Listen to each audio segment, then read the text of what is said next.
आपका बात सही है कि बहुत बहुत बड़े बड़े पार्टी के ऊपर एलिगेशन लगे। हाँ। इन नेगेटिव साइड आप ये भी कह सकते हो कि उनको मौका मिल जाता है। आम आदमी पार्टी सत्ता में आई थी तो बड़े आरोप लगाए थे परिवारवाद पे। आप भी तो परिवारवाद वाले चले। देखो, आपकी बात सही है, परिवारवाद, नेपोटिज्म, आपकी बात सही है, फ्री की लेकिन बस यात्रा लेकिन पुरुषों को बड़ा नाराज करती है आपकी पार्टी।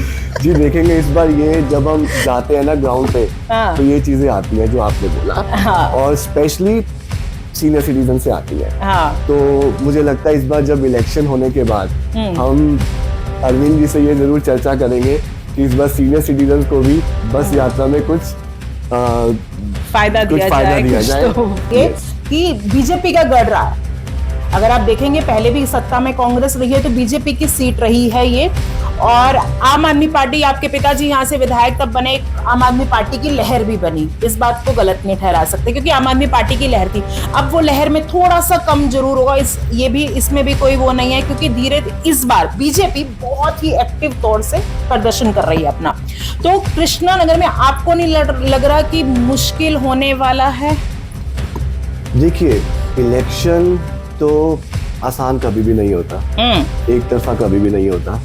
मुश्किलें तो आती हैं, बट जैसे जैसे आप अपनी पॉलिटिकल जर्नी में आगे जाते हो तो एक आपकी छवि बहुत इंपॉर्टेंट होती है और आपने क्या काम किया वो बहुत इंपॉर्टेंट होते हैं।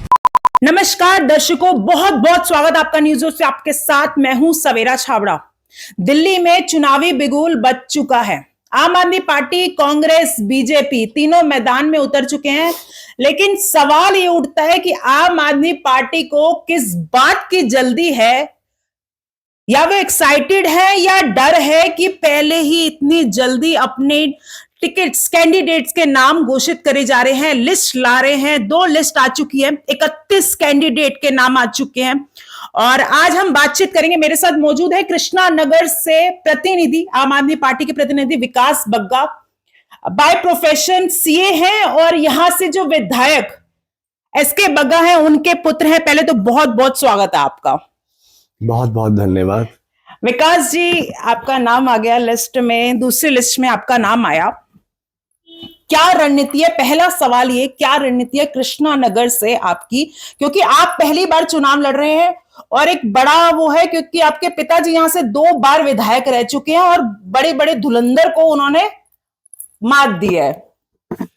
देखिए, जो रणनीति रहेगी यही है कि लोगों तक पहुंचना है, लोगों के घर घर तक जाना है, अपनी बात पहुंचानी है, अपनी पार्टी के काम पहुंचाने हैं। जो काम मेरे फादर विधायक जी ने किए उनके बारे में बताना है और लोगों से एक पर्सनल टच बना के रखना है। जो हमारा 2 बार का जीतने का एक सबसे बड़ा मुद्दा कहूंगा या हमारा एक बेनिफिट था कि लोगों से बहुत पर्सनली कनेक्ट थे हम लोग। लोग कभी भी हमसे मिल सकते हैं और लोगों को लगता है कि ये तो एक आम आदमी की तरह, ये एमएलए नहीं है, इनसे कभी भी कहीं भी मिला जा सकता है। अगर आप मेरे फादर की बात करेंगे जो अभी मौजूदा विधायक है, वो सुबह 8:30 बजे ऑफिस पहुंचते हैं और 8:30 से लेके आप उनको रात को 12 बजे तक कभी भी मिल लो। तो ये एक ऐसी चीज है जिससे मुझे लगता है कि लोगों को अच्छा लगता है कि हम एक आम आदमी से मिल रहे हैं, हम एमएलए से नहीं मिल रहे। हमारे काम कभी भी हो सकते हैं, हमें स्पेशल टाइम नहीं लेना। और यही एक ऐसी चीज है जो हमारी आम आदमी पार्टी ने आने के बाद जो राजनीति में एक बदलाव किया था। मुझे लगता है इसी को लेकर कि जो हमने काम किया है, जो आम आदमी पार्टी ने काम किया है, हम दोबारा से मैदान में उतरेंगे और लोगों तक ये बात पहुंचाएंगे। आपको नहीं लग रहा जनता आपकी बारी, आप कह रहे हो काम में बदलाव देखा था, जनता आपकी बारी बदलाव की ओर देख रही है? क्योंकि पार्टी पर बड़े बड़े आरोप लगते हैं, बेगुनाह भी साबित नहीं होते। अगर आप, मुझे पता आपका जवाब ये होना है कि वो साबित नहीं कर पाए, लेकिन बेगुनाह भी साबित नहीं होते। देखिए, आपका बात सही है कि बहुत बहुत बड़े बड़े पार्टी के ऊपर एलिगेशन लगे, लेकिन ये भी सही है, आपने खुद ही आंसर दे दिया कि उसमें कुछ भी निकल के नहीं आया। मनीष सिसोदिया जी जो सत्येंद्र जैन जी जो ऑलमोस्ट 2 साल तक जेल में रहे, कुछ भी निकल के नहीं आया। मनीष सिसोदिया जी जो 1 साल से ज्यादा जेल में रहे, कुछ भी निकल के नहीं आया। अरविंद जी, संजय सिंह जी सब निकल के आए, कुछ भी निकल के नहीं आया। कोई भी एक ऐसा गवाह नहीं है जिससे ये पता चले कि कुछ एक्चुअली है। और अगर आप देखेंगे कि हमारी आम आदमी पार्टी एक ऐसी मजबूत पार्टी है कि बीजेपी चाहती थी कि इनके बड़े लीडर्स को हम जेल में भेजें, उनको तोड़ा जाए। एक भी विधायक नहीं तोड़ पाए, एक भी विधायक। तो आप देखिए कि एक्चुअली पार्टी बहुत स्ट्रांग है। एक विधायक बीजेपी ने तोड़ पाई, क्या लग रहा है कांग्रेस आपकी खुद की पार्टी तोड़ पाएगी? क्योंकि बहुत लोगों के टिकट काट रहे हैं और उनको मौका दिया जा रहा है। आप तो चलिए, आपके पिताजी यहां से विधायक हैं, लेकिन बहुत लोग ऐसे जिनका मतलब जो कांग्रेस और बीजेपी से शामिल हुए हैं उनको टिकट दी जाती है। और मनीष सिसोदिया पिछली बार के नतीजों का कारण है कि उनकी सीट बदली जाती है। देखिए एग्जैक्टली जो मेरा एक्सपीरियंस रहा है कि पार्टी का अपना एक सर्वे होता है, जो पार्टी के लीडर्स हैं, पीएससी टीम है, उनका एक सर्वे होता है, जिस सर्वे के आधार पे ये देखा जाता है कि किस एरिया में हमारी क्या पोजीशन है, कहाँ पे किसको टिकट दी जानी चाहिए। अगर मैं अपनी बात करूं तो ऐसा नहीं है कि यहाँ पे टिकट आपने इसलिए दे दी कि मौजूदा विधायक 2 साल से है। प्रॉपर सर्वे हुआ है मौजूदा विधायक का भी कि उन्होंने क्या काम किया है, जनता ने क्या बोला है, तो उसके बाद ही वो टिकट अनाउंस होती है। तो पार्टी का एक अपना इंटरनल सर्वे है जिसके आधार पे टिकटें दी जाती हैं। इतनी जल्दी क्या पड़ रही है? अभी तो चुनाव आयोग ने डेट भी ऐलान नहीं कर रही। आम आदमी पार्टी को क्या जल्दी हो रही है कि वो जल्दी से अपनी लिस्ट दे रही है? ये एक्साइटमेंट है या कोई डर है? देखिए अगर आप देखोगे ना आम आदमी पार्टी का रिकॉर्ड, तो आम आदमी पार्टी हमेशा अपने कैंडिडेट सबसे पहले अनाउंस करती है। जब पहली बार भी इलेक्शन लड़ी थी, दो 2.5 महीने पहले कैंडिडेट अनाउंस कर दिए थे। तो मैं इसको डर नहीं कहूंगा, मैं इसको टैक्टिस भी बोलूंगा कि जो आपका कैंडिडेट है उसको टाइम मिल जाता है, आपको एक अपर एज मिल जाता है कि आप पहले से तैयारी शुरू कर सकते हो, जो चीजें हैं आप उनको समझ सकते हो अच्छे से। अगर नया कैंडिडेट है तो उनको समझ सकता है और आप तैयारी अच्छे से कर सकते हो। ऐसा नहीं लगता है कि जो लोगों की टिकट कट रही है उनको एक मौका मिल जाता है कि हम इधर उधर, क्योंकि चुनावी माहौल होता है, लोग आपस इधर उधर जाने की कोशिश पूरी करते हैं जहां से उन्हें मौका मिले। देखिए हर चीज का मैं समझता हूँ एक प्लस या माइनस होता है। मैं इसका पॉजिटिव साइड देख रहा हूँ कि एक्स्ट्रा टाइम मिल जाता है। एक नेगेटिव साइड आप ये भी कह सकते हो कि उनको मौका मिल जाता है। बट मुझे लगता है ऐसा होगा नहीं, ऐसा बहुत कम होता है कि हमारी पार्टी, मैंने देखा ऐसा बहुत कम होता है कि लोग इधर उधर जाएंगे। बट हाँ, जो पार्टी का सर्वे है, जो उनको बेस्ट कैंडिडेट लगता है उसको टिकट दी जाती है। आप उन्हें बेस्ट कैंडिडेट लगे? देखिए जो मेरा इंटरेक्शन रहा, जो मेरे फादर का सर्वे आया या जो विधायक जी का सर्वे आया, मैं ये बोलूंगा वो बहुत अच्छा था। सर्वे के हिसाब से यहाँ की जनता बहुत खुश है, बहुत सेटिस्फाई है कि यहाँ पे काम हुआ है, और प्लस वो बहुत रीचेबल है। एक आम आदमी की तरह आप कभी भी बुलाओगे, आपके पास कहीं से भी कभी भी आ जाएंगे। आप कभी भी मिलना चाहो, कुछ इमरजेंसी है, रात को हॉस्पिटल का काम है, कुछ है, तो हमेशा अवेलेबल रहते हैं। तो उसी के आधार पे मुझे लग रहा है यहाँ की ये टिकट दोबारा हमारी फैमिली में दी गई है। आम आदमी पार्टी सत्ता में आई थी तो बड़े आरोप लगाए थे परिवारवाद पे, तो आप भी तो परिवारवाद वाले चले। देखो आपकी बात सही है, परिवारवाद, नेपोटिज्म, आपकी बात सही है, लेकिन अगर जो लोग मुझे पर्सनली जानते हैं, या मैं आपके चैनल के माध्यम से ये कहना चाहूंगा कि अगर जो लोग पर्सनली जानते हैं कि 5-6 साल से मैं कॉन्टिन्यूसली पार्टी में काम भी कर रहा हूँ। ठीक है मैं एक ही फैमिली से हूँ, बट कॉन्टिन्यूसली पार्टी में काम कर रहा हूँ। पार्टी का कोई इवेंट हो, कोई प्रदर्शन हो, कोई इलेक्शंस हो, चाहे वो एमसी के इलेक्शन थे, चाहे वो एमपी के इलेक्शन थे, चाहे वो ग्राउंड लेवल का वर्क है, चाहे वो संगठन का काम है, तो मैं 5-6 साल से उसमें प्रॉपर इन्वॉल्व हूँ। तो सिर्फ ये नहीं कहा जा सकता कि सिर्फ इसलिए टिकट मिली है कि बेटा है, बट क्योंकि पार्टी में काम भी किया है, पार्टी में सब लोग मुझे जानते हैं, मुझे मेरे वॉलंटियर्स जानते हैं, इवन ग्राउंड लेवल पे लोग जानते हैं, तो मुझे लगता है कि सबका एक मिक्सअप है। कृष्णानगर से आपको पार्टी ने आप पर दाव खेला है, लेकिन कृष्णानगर एक ऐसी सीट है, हॉट सीट जिसे बोलेंगे, कि बीजेपी का गढ़ रहा है। अगर आप देखेंगे पहले भी सत्ता में कांग्रेस रही है तो बीजेपी की सीट रही है ये, और आम आदमी पार्टी, आपके पिताजी यहां से विधायक तब बने, आम आदमी पार्टी की लहर भी बनी। इस बात को गलत नहीं ठहरा सकते क्योंकि आम आदमी पार्टी की लहर थी। अब वो लहर में थोड़ा सा कम जरूर होगा, इसमें भी कोई वो नहीं है, क्योंकि इस बार बीजेपी बहुत ही एक्टिव तौर से प्रदर्शन कर रही है अपना। तो कृष्णानगर में आपको नहीं लग रहा कि मुश्किल होने वाला है? देखिए इलेक्शन तो आसान कभी भी नहीं होता, एक तरफा कभी भी नहीं होता, मुश्किलें तो आती हैं, बट जैसे जैसे आप अपनी पॉलिटिकल जर्नी में आगे जाते हो तो एक आपकी छवि बहुत इंपॉर्टेंट होती है और आपने क्या काम किया वो बहुत इंपॉर्टेंट होते हैं। जैसा कि मैंने आपको बताया कि पार्टी ने जो टिकट दी है, अगर सेम फैमिली में टिकट दी है तो ये देख के दी है कि विधायक एस के बग्गा जी ने क्या काम किया है। तो मुझे लगता है कि हम जो पार्टी ने काम किया और जो विधायक जी ने एरिया में काम किया उन दोनों को लेके जाएंगे तो बहुत ज्यादा मुश्किलें आनी नहीं वाली, और हम इस बार भी ये सीट जरूर जीतेंगे। उम्मीद लग रही है आपको? पूरी एक पूरी तरफा आप जीत पूरी जाएंगे, उम्मीद। पूरा कॉन्फिडेंस लेवल पूरा हाई है, कॉन्फिडेंस है, पूरा कॉन्फिडेंस है। पूरा कॉन्फिडेंस है। अच्छा, आम आदमी पार्टी, बीजेपी, कांग्रेस, बीजेपी भी बहुत ही, क्योंकि अगर आप पहले चुनावी माहौल देखेंगे बीजेपी का, तो इस तरीके से इतनी एक्टिव नहीं थी जो अब की बारी दिल्ली में वो एक्टिव है, यात्रा निकाल रही है, बड़े बड़े प्रदर्शन हो रहे हैं दिल्ली में बीजेपी का खास तौर पे। तो क्या लग रहा है आम आदमी पार्टी उस तरीके से अपना जो 62-67 सीटें आई हैं वैसा प्रदर्शन कर पाएगी? देखिए, मुझे लगता है कि आम आदमी पार्टी का प्रदर्शन अच्छा रहेगा और आम आदमी पार्टी 60-62 सीटों के आसपास ही आएगी। उसका मैं बहुत रीजन बताता हूँ। बीजेपी कुछ भी करे, बीजेपी में पहले भी 7 सांसद बीजेपी के थे, आज भी 7 सांसद बीजेपी के, और पिछले 10 साल पहले भी 7 सांसद बीजेपी के थे। बीजेपी प्रदर्शन करती है, रैली निकालती है, सब कुछ करती है। आप बीजेपी से एक सवाल पूछो, उन्हें दिल्ली के लिए किया गया है, तो उनके पास कोई जवाब नहीं होगा। उनके पास बस एक ही जवाब होता है, आम आदमी पार्टी को गाली देना, या हमारे उनके पास ये जवाब होता है, मैं रोकूंगी आपको यहाँ पे, उनके पास ये जवाब होता है, केजरीवाल साहब जब आए थे लंदन पेरिस बनाने की बात करी थी, कौन सा लंदन कौन सा पेरिस, पानी आज भी गंदा आ रहा है। नहीं, ऐसा नहीं है, वो सिर्फ उतना स्पेसिफिक दिखाते हैं। देखिए, 100% चीजें एकदम से ठीक नहीं होती, आप भी समझते हैं, मैं भी समझता हूँ। दिल्ली बहुत बड़ी है, कोई भी एरिया बहुत बड़ा होता है, ठीक है, ऐसा नहीं है।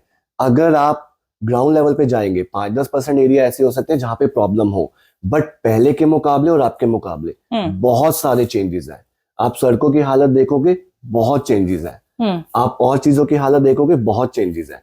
तो बहुत बदलाव आए हैं। अब ठीक है, बीजेपी मीडिया को बहुत ज्यादा कंट्रोल करती है, और तो वो चीजें दिखाते हैं जो उनके फेवर की है, बट मैं करता हूँ कि अगर ओवरऑल दिखाएंगे तो क्लैरिटी सबके सामने। हम तो आपको भी दिखा रहे हैं, आप मीडिया पे क्यों आ जाते हैं घूम फिर के? सो मीडिया इसलिए मैं आ रहा हूँ, मैं स्पेसिफिकली किसी के ऊपर क्वेश्चन नहीं उठा रहा, पर मुझे लगता है कि कहीं ना कहीं चीजें वन साइडेड कुछ ना कुछ कभी कभी दिखाई जाती हैं। हम तो आपको भी कर रहे हैं, बीजेपी को भी कवर करेंगे, हम सबको कवर करेंगे। अब ये बड़ा आरोप है। अच्छा, एक सवाल और लूंगी कि इस बार कांग्रेस भी एक मैदान में उतरी है, क्या लग रहा है कांग्रेस का कुछ हो पाएगा, खाता खुलेगा दिल्ली में? देखिए, मुझे नहीं लगता कि कांग्रेस का अभी दिल्ली में, अभी कांग्रेस कहीं भी स्टैंड नहीं करती, ये मेरी अंडरस्टैंडिंग है। स्टैंड नहीं करती, आपकी पार्टी हाथ भी मिला लेती है और फिर हाथ पीछे भी कर लेती है। देखिए, वो एक पॉलिटिकल अलायंस, वो एक अलग चीज है, वो डिपेंड करता है सिनेरियो टू सिनेरियो। और पॉलिटिक्स में जो मैंने सीखा है, मेरा एक्सपीरियंस रहा है, सिनेरियोस बहुत जल्दी चेंज होते हैं। यस, कांग्रेस आज की बात करें तो कांग्रेस, मुझे नहीं लगता कि एक भी सीट दिल्ली में ला पाएगी। आपके सिनेरियो चेंज होगा कुछ? मुझे लगता नहीं, क्योंकि हमारी पार्टी, जैसे कि आपने देखा, ऑलरेडी 31 सीटें अनाउंस कर चुकी है, तो मुझे लगता नहीं कि कोई सिनेरियो चेंज होने का कुछ चांस है। कोई चांसेस नहीं है, पूरा मतलब पूरी उम्मीद है, पूरा भरोसा है पार्टी के ऊपर। बीजेपी एक आरोप और लगाती है कि वो आरोप नहीं, वो एक, अब आपने देखा होगा यूपी के जो उपचुनाव हुए और देश में चुनावी माहौल रहा है 2024 में और 2025 में शुरुआत होने वाली है, तो एक ना पोस्टर वॉर, अगर आपने देखा होगा यूपी में जैसे किस तरीके से पोस्टर वॉर चले, तो वो बड़ा ट्रेंड में आया है। दिल्ली के अंदर भी पोस्टर वॉर बहुत हो रहे हैं, बीजेपी लगा रही है दिल्ली के अच्छे दिन आने वाले हैं, और केजरीवाल साहब का ट्रेंड कर रहा है, क्योंकि पुष्पा 2 मूवी रिलीज हुई है, केजरीवाल झुकेगा नहीं। तो इसे कैसे देखते हैं, क्या वाकई में केजरीवाल साहब झुकेंगे नहीं? देखिए, झुकने का कोई सवाल नहीं होता, क्योंकि झुकेंगे किस बात पे? अरविंद जी काम करते हैं, सीट दे दी आतिशी जी को, आम आदमी पार्टी काम करती आ रही है। देखिए, वो एक ऐसी चीज है जहां पे कोर्ट इन्वॉल्व है, जहां पे बहुत सारे सिनेरियो है, लेकिन बीजेपी के सामने झुकना, किसी और पार्टी के झुकना, मुझे नहीं लगता कि ऐसा कोई सवाल कभी उठा और कभी उठेगा। आम आदमी पार्टी ने जो काम किए हैं वो अपने दम पे लड़ेगी इलेक्शन। जो केजरीवाल जी ने जनता के लिए काम किए वो अभी तक किसी भी पार्टी ने नहीं किया। अगर आप 10 साल से पहले का रिकॉर्ड उठा लें तो जो आम आदमी पार्टी ने जो सुविधाएं जनता को दी हैं वो किसी और पार्टी ने नहीं दी। अगर हम बीजेपी की बात करें, बीजेपी तो इलेक्शन से पहले जो अपना मैनिफेस्टो लाती है उसमें जो वादे करती है उससे मुकर जाती है, और बहुत सारे स्टेट्स में ऐसा हुआ है। यहाँ तो वो उसको जुमला बोल देते हैं, यहाँ वो बोलते हैं ये चीज हो नहीं पाएगी। तो बट आम आदमी पार्टी जो कहती है वो करती है। करा आपकी पार्टी ने? हाँ जी। यमुना नदी साफ हो गई?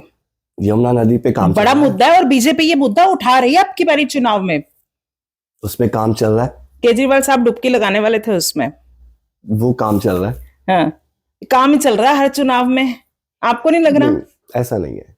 देखिए, मैंने जैसे आपको पहले बताया कि कुछ चीजें होती है जिनका रिजल्ट बहुत जल्दी आ जाता है, कुछ चीजें होती है जिसमें टाइम लगता है। यमुना नदी एक ऐसा प्रोजेक्ट है जिसमें टाइम लगेगा, एक छोटा प्रोजेक्ट नहीं है, क्योंकि इसमें बहुत सारी इंडस्ट्रीज, बहुत सारे पीछे से जो वेस्ट आता है जो उसमें जाता है, तो उस पर काम चल रहा है और बहुत जल्दी आपको रिजल्ट भी दिखेंगे। तो हमारी पार्टी 6 मुद्दों पे इलेक्शन लड़ रही है, जिसको बीजेपी बोलती है फ्री की रेवड़ी, बट हम उसे बोलते हैं कि ऐसी सुविधाएं जो हर नागरिक को पूरे भारत में मिलनी चाहिए।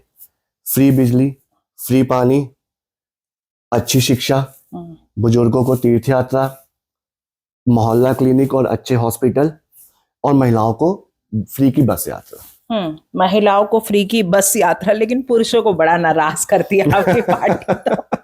जी देखेंगे इस बार ये जब हम जाते हैं ना ग्राउंड पे, हाँ। तो ये चीजें आती हैं जो आपने बोला। हाँ। और स्पेशली सीनियर सिटीजन से आती है। हाँ। तो मुझे लगता है इस बार जब इलेक्शन होने के बाद हम अरविंद जी से ये जरूर चर्चा करेंगे कि इस बार सीनियर सिटीजन को भी बस यात्रा में कुछ फायदा दिया जाए। तो यस, पूरा फायदा दिया जाए। आखिरी सवाल लूंगी और खत्म करते हैं अपना इंटरव्यू। आखिरी सवाल ये कि कृष्णा नगर से आपको दावेदारी दी जा गई है, पार्टी ने आप पर दाव खेल दिया, पार्टी ने आपको एक तरह से यहां से जितवा दिया, लेकिन अगर कृष्णा नगर की जनता आपको जितवाती है तो आगे आप क्या करने वाले हैं जनता के लिए? क्या कुछ आपके मतलब प्लानिंग है, काम क्या करने वाले हैं? क्या कृष्णा नगर की जनता को आप सुविधाएं देने वाले हैं?